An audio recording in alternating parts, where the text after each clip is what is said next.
하나, 둘, 셋.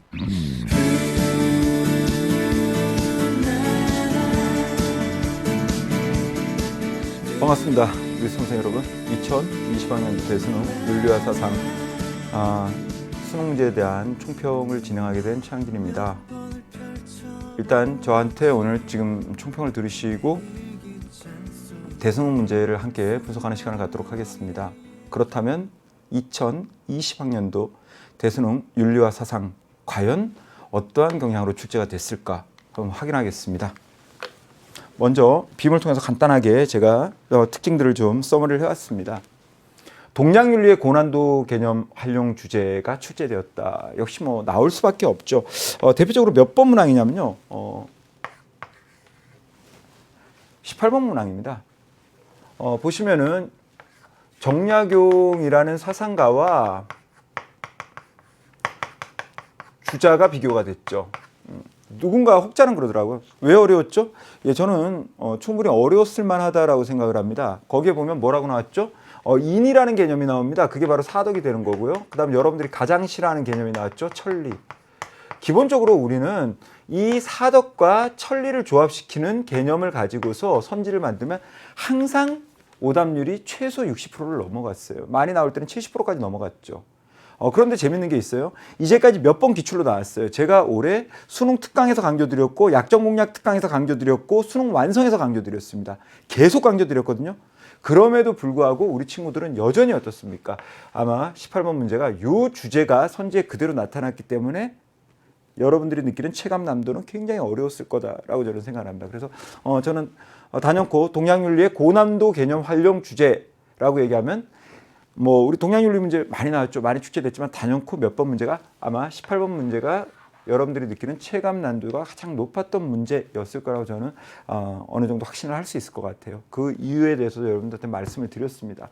두 번째, 새로운 유형의 비교 주제가 출제가 되었다라는 건 사실은 새로운 유형의 비교 주제가 출제가 됐다라는 건 개념 자체가 어려웠다라는 건 아닙니다. 말 그대로 어때요? 비교하는 주제 자체가 상당히 새로웠다라는 거죠. 대표적으로 몇 번 문항을 우리가 얘기를 하냐면요. 7번 문항 같은 게 있어요. 뭐 우리가 나 일단 윤사 공부 좀 했어. 나 윤사 좀 해. 또 내가 윤사는 어느 정도 보지. 이렇게 생각하는 친구들, 흔히 뭐 윤사 덕후고 뭐 이런 표현들 받는 친구들 있잖아요. 나 윤사 덕후야 이런 친구들. 그런 친구들이 느끼기엔 조금 당황스러웠을 거야. 왜? 물론 여러분들 오답률 자체가 그렇게 높아질 만한 문항은 아니었습니다. 내용 자체는 굉장히 평이했어요. 하지만 출제 주제가 새로웠다라는 거죠. 대표적으로 7번 문항이 그랬는데요. 누구와 누구를 출제했습니까? 마르크스라는 사상가하고 왈처라는 사상가가 출제가 되었죠. 이 마르크스는 우리가 일반적으로 볼 때 어디서 다룹니까? 사회사상에서 다루죠. 어디서? 사회주의에서. 그러면 왈처라는 사상가는 어디서 다룹니까? 그렇죠. 정의론이라는 파트에서 다루죠. 그래서 우리가 일반적으로 볼 때 마르크스와 왈처를 이렇게 비교시키는 조합의 유형들이 출제가 된 경우가 거의 없어요. 찾아보기가 매우 힘듭니다. 이렇게 좀처럼 볼 수 없는 조합들이 출제가 됐다. 저는 이제 이런 부분들에 대해서 상당히 우리 윤사와 생윤의 경계가 무너지고 있다라고 그렇게 평가를 내리고 싶어요. 생윤 같은 경우에 지금 정의 파트를 보면 교육과정 개정입니다. 지금 현재 2019학년도 우리 2학년 학생들 대상으로 이제 교육과정을 말씀드리면 정의 파트를 보면은 누가 나오냐면 아리스토텔레스 나와요. 마르크스가 나옵니다. 그리고 롤스가 나와요. 노직이 나옵니다. 그리고 교과서마다 왈처가 나오는 경우가 있어요. 이렇게 되면 어떻습니까? 마르크스와 왈처가 생윤이라는 주제로 보면 어떤 주제로? 그렇죠. 정의라는 주제로 비교가 이루어질 수 있는 거거든요. 그래서 제가 이렇게 보면서 최근 들어서는 생윤과 윤사의 경계 자체가 많이 무너지고 있다라는 생각이 들어요. 무슨 말인지 알겠죠? 이런 어떤 굉장히 어떻게 보면 윤사에서는 새로울 수 있는 이러한 유형들의 새로운 참신한 비교 주제가 출제가 된 문항들이 이렇게 속속 보였다라는 것도 이번 수능의 2020학년도 대수능의 중요한 특징 중에 하나입니다. 마지막이죠.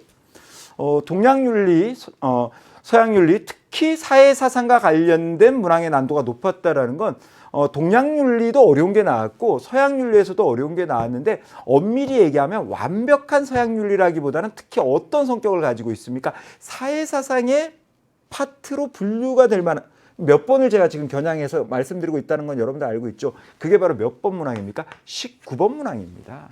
그렇죠? 19번 문항의 공통된 주제는 다름 아니고 뭐다? 우리가 홉스, 로크, 루소라고도 얘기를 하는데 그걸 아울러서 뭐라고 얘기하죠? 사회계약설이죠. 참 재밌는 문항이 출제가 됐죠. 이제까지 여러분들 홉스는 출제가 됩니다. 로크도 출제가 돼요. 루소가 출제됩니다. 하지만 어때요? 세 사상가를 동시에 비교하는 문항이 수능이나 평가원에서 다룬 적은 거의 없습니다. 여러분도 한번 찾아보세요. 수능이나 평가원 모의고사에서 세 사상가, 즉 사회계약설에 해당되는 사상가 중에서 개별적으로 다룬 경우는 있어요. 또는 2명까지는 비교를 한 적이 있어요. 하지만 어때요? 홉스, 로크, 루소를 나란히 어때요? 세 사상가를 동시에 비교한 경우는 거의 없어요. 이 주제를 가지고서 문제가 출제가 됐죠. 그런데 제시문 자체는 뭐였다? 평이했어요. 뭐가 어려웠죠? 표현되는 선지의 내용이 상당히 심화된 내용으로 표현이 됐죠. 그래서 아마 제가 생각하기에는 지금 개인적으로 분석하기에는 아마 동양윤리, 서양윤리인데 그 서양윤리지만 실질적으로는 어때요? 사회사상으로 분류되는 이 사회계약설, 즉 3명의 사상가를 비교하는 문항이 가장 여러분들이 느끼기에는 체감 난도가 높은 문항이 아니었을까 이렇게 저는 생각을 합니다. 그래서 여러 부분에서 골고루 여러분들 뭡니까?